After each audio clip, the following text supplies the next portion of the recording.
প্রতিনিয়ত জীবনের সাথে যুদ্ধ করা প্রতিবন্ধী হারিস উদ্দিনের ঘরে অভাব অনটন লেগেই থাকে, যেখানে ওষুধের অভাবে জ্বর দীর্ঘ হয় আর খাবারের অভাবে রাত হয় আরো দীর্ঘতর।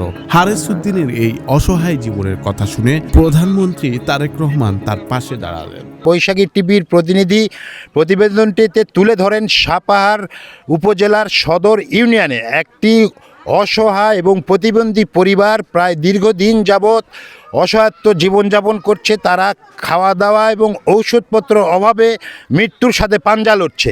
সেই নিউজটি আমাদের মাননীয় প্রধানমন্ত্রী এবং আমাদের কেন্দ্রীয় যুবদলের সংগ্রামী সভাপতি আব্দুল মোনায়েম মুন্না এবং সাধারণ সম্পাদক নুরুল ইসলাম নয়নের দৃষ্টিগোচর হওয়ার সাথে সাথে আমাদের মাননীয় প্রধানমন্ত্রী এখানকার যে সাবেক যুবদলের নির্বাহী কমিটির সদস্য সাভারের কৃতি সন্তান মাহমুদুল সালেহিনকে নির্দেশ প্রদান করেন তার পাশে দাঁড়ানোর জন্য। সম্প্রতি ওষুধ নেই, খাবার নেই, অসহায় এক প্রতিবন্ধী পরিবার শিরোনামে মানবিক সংবাদটি বৈশাখী টিভিতে প্রচারের পর তার নজরে আসে স্বয়ং প্রধানমন্ত্রী তারেক রহমানের।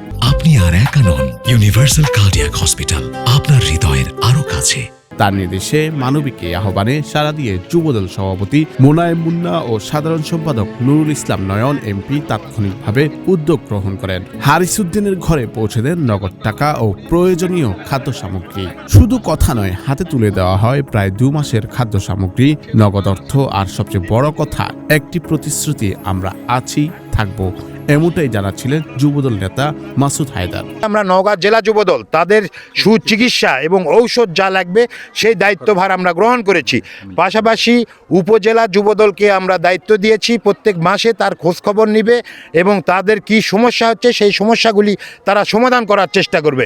আমাদের মাননীয় প্রধানমন্ত্রী তারেক রহমানের জন্য দোয়া করবেন। তার নির্দেশে এবং আমাদের কেন্দ্রীয় যুবদলের সভাপতি আব্দুল মোনায়েম মুন্না এবং নুরুল ইসলাম নয়ন ভাই এমপি সাহেবের নির্দেশে আমরা আসছি।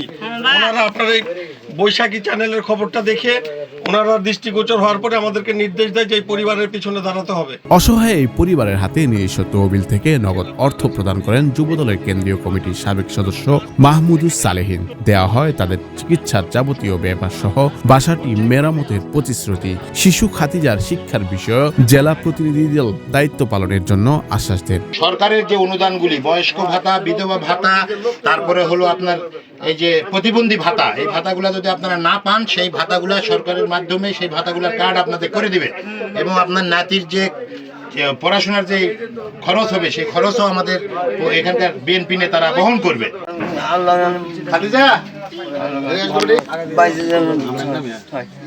আল্লাহ ভালো করে সবার মাটাও বাপটা পেয়েছেন